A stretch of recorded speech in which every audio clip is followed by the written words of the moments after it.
Hey, boy. After I crucify him, you next. Just stay out of my face, chump. Don't turn your back on me, sucker. We had a problem before the bell. Dante's Boxing Nation, what's going on, guys? So Canelo Alvarez, he finally reacts to USA teaming up against Mexico when it comes to Andre Ward assisting Caleb Plant in fighting Canelo Alvarez. Canelo, he just did a recent interview where he was asked to give his thoughts on it. And he said in Spanish, at the end of the day, Caleb Plant is the only one getting in the ring. But if they both got in the ring, that wouldn't be a problem. Al final de cuentas vamos a estar él y yo arriba del cuadrilátero y si se suben los dos también no tengo problema. Now, even though this is not a formal call out, this will definitely get Andre Ward's attention. It's the closest thing to calling him out. This is the first time that Canelo Alvarez has really ever mentioned Andre Ward's name. I mean, when Canelo was with DAZN, we always heard Oscar De La Hoya say he would love to match up Canelo against Andre Ward. And Andre would always say, I keep hearing other people mention my name, but I don't hear Canelo Alvarez calling me out. I don't hear him saying anything about fighting me. So this is the first time that, once again, Canelo has even come close, at least alluding to wanting to possibly fight Andre Ward. However, technically, Canelo still didn't actually mention Andre Ward's name. Now, keep in mind, guys, Andre Ward is a very old man now. Coincidentally, he's pretty much the same age that Floyd Mayweather was when Floyd Mayweather beat Canelo Alvarez. Floyd was 36, only months away from being 37, which is the age that Andre Ward is today. He's 37 years old, and he's been out of the ring for almost 5 years. Now, you know, the whole thing is Canelo Alvarez, if he were serious, I mean, we don't even know if he's really serious because he's never really talked about wanting to fight an Andre Ward. We know that when Canelo wants to fight someone, he makes it very clear. When he wanted to fight Kovalev, he made it very clear that's the only person he wanted. When he wanted Caleb Plant, when he wanted Smith and BJ Saunders, he would not take no for an answer. Even when they kept asking for more money, he still ended up fighting them, right?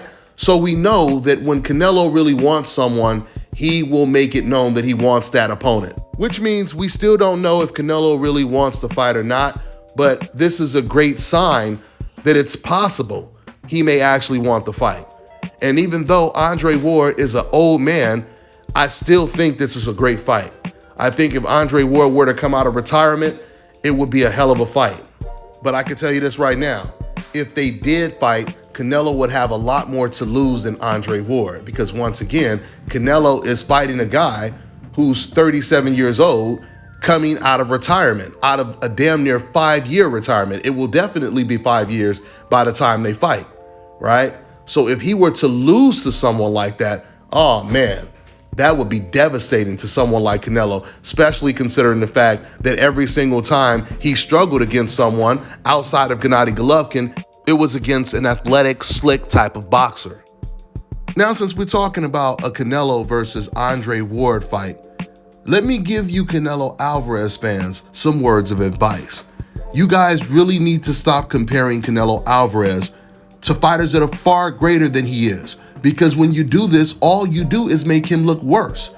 The reason you make him look worse is because then I'm going to come and I'm going to provide receipts that are irrefutable to prove my point.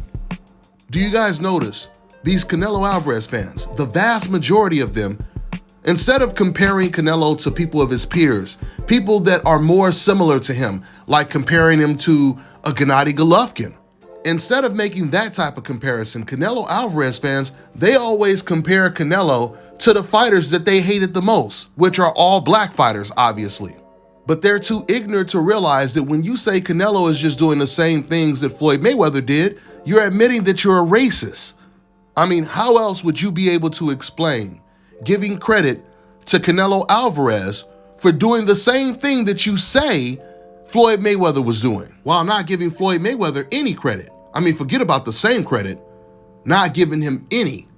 How do you explain that? We know what time it is. And guys, I always want to distinguish the two because there are two different types of Mexican fans.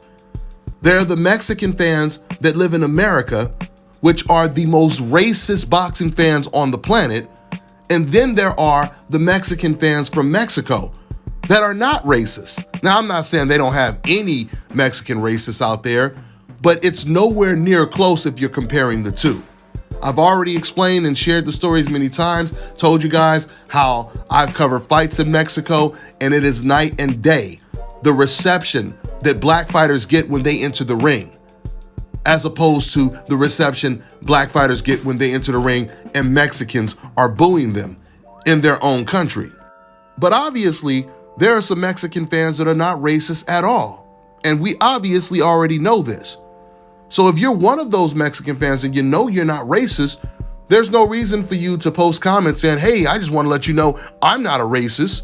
I'm not a racist. My favorite fighter is Mike Tyson, and I have 2-3 black friends, and my in-laws are black, etc., etc. There's no reason for you to go out of your way, because when you do that, then you come off as a racist, because then you sound guilty.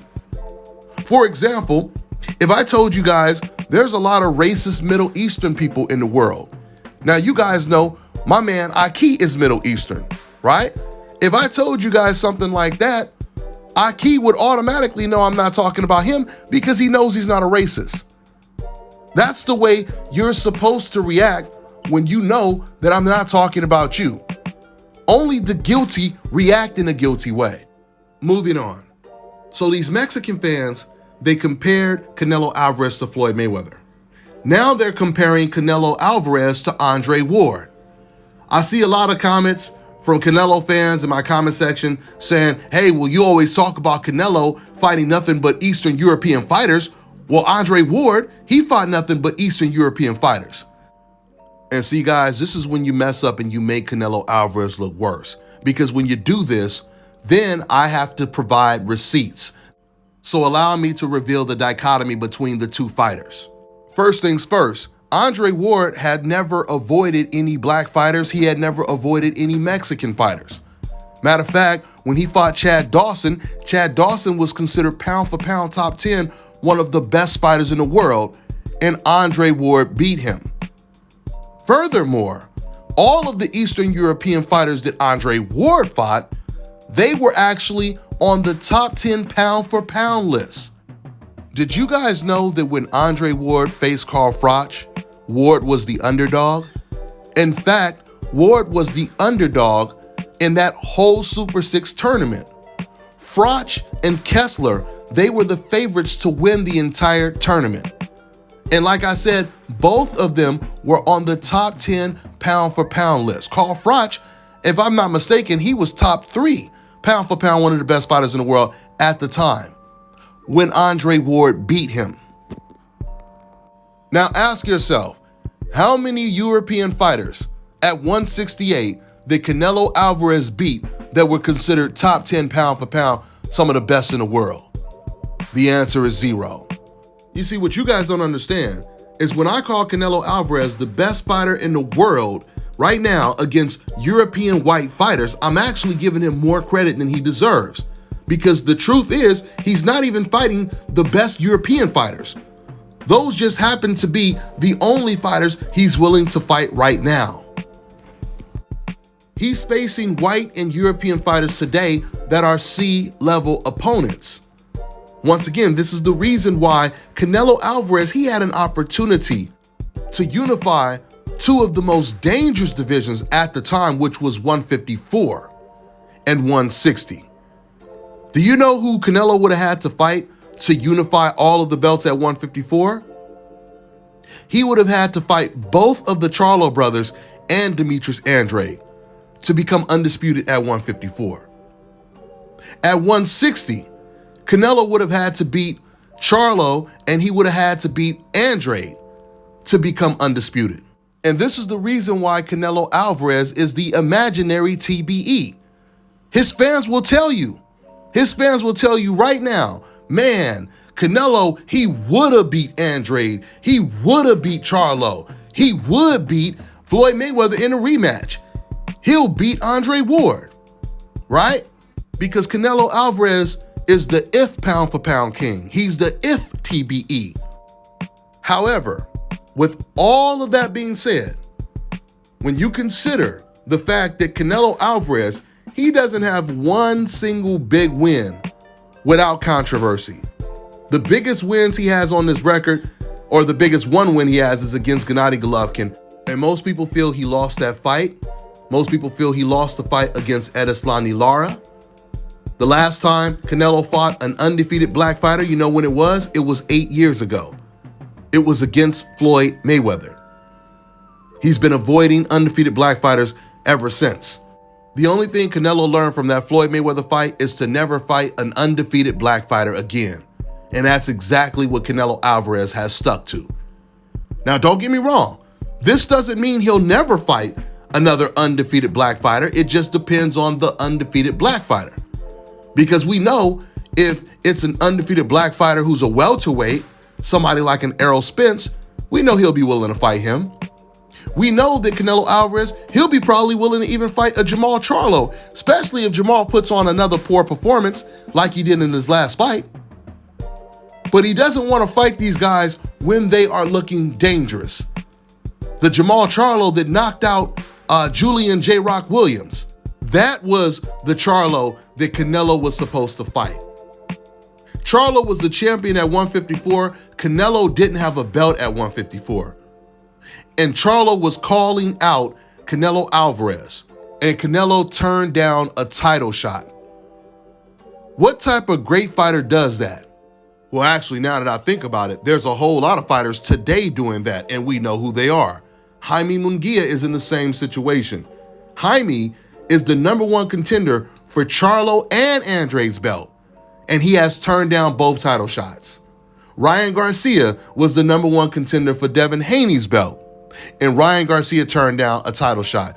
Jojo Diaz was the #1 contender for Devin Haney's belt. He turned down a title shot. So maybe the better question is, outside of Mexican fighters, who does that? Who does that? Mexican fans, let me ask you a question. Just try not to be racist and biased just for a second, at least in your own heart. You could go ahead and type whatever you want, but be honest in your heart right now. If Julio Cesar Chavez Sr. was fighting in his prime, Barrera, Marquez, Eric Morales, right? Oscar De La Hoya, Fernando Vargas, Roberto Duran, who, by the way, for you guys that don't know, he's half Mexican. His father is Mexican. If these guys were fighting today, do you think they would have avoided Charlo? Do you think they would have avoided Andrade, Devin Haney, Shakur Stevenson, and the list goes on and on? Do you think they would have avoided these fighters? It's a rhetorical question.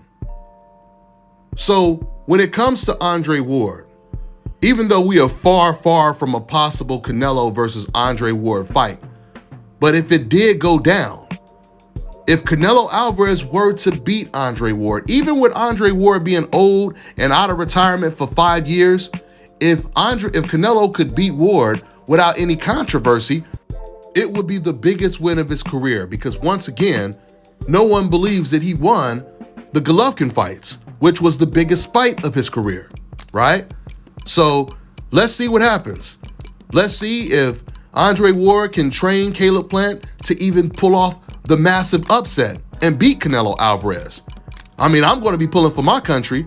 I'm definitely pulling for Caleb Plant. But deep down, I truly believe that Canelo Alvarez, he wins this fight. And see, I've always told people there's a difference from who you're rooting for and who you believe is going to win the fight.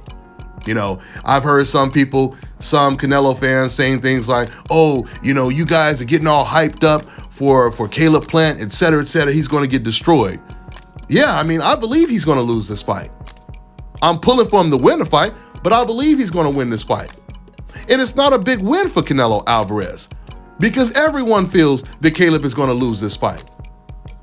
Maybe people's minds have changed a little bit with him training with Caleb, with him training with Andre Ward, but at the end of the day, Caleb is still no Andre Ward. You know, I'm going to go into a complete breakdown explaining why I believe, you know, Caleb, he doesn't really have a chance winning this fight.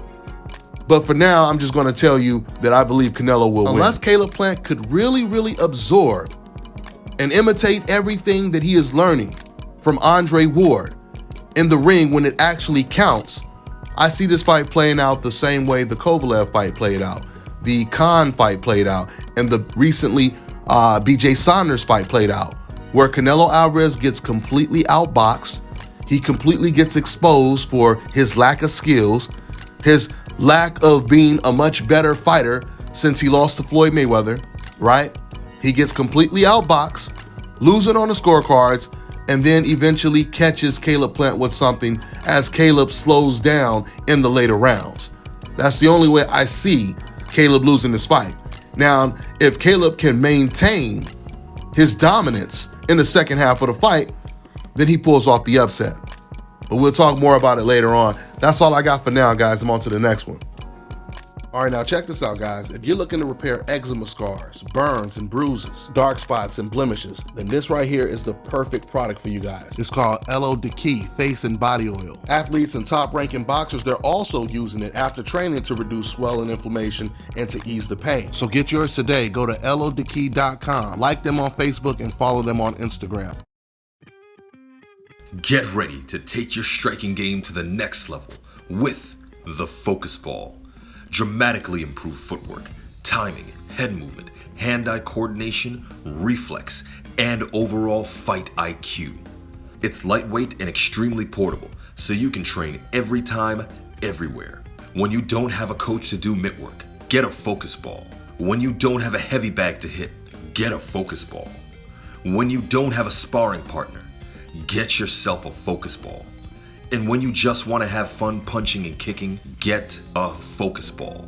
When you train with the Focus Ball, you train your eyes and your brain to read punches so that you can hit and not get hit, making this very simple device a must-have for all combat sports athletes and enthusiasts alike. So if you want to take your striking game to the next level, don't wait. Get the Focus Ball now. Fellas, I've got some great news for you. If you've lost your hair or have a receding hairline, the time has come when you can finally get your hairline back through a process called scalp micropigmentation. So here's how it works. It's a hair tattoo that replicates the look of your hair follicles when you have fully shaved it down. So to get this hookup, make sure you follow and contact my man Scalp Carolinas on Instagram.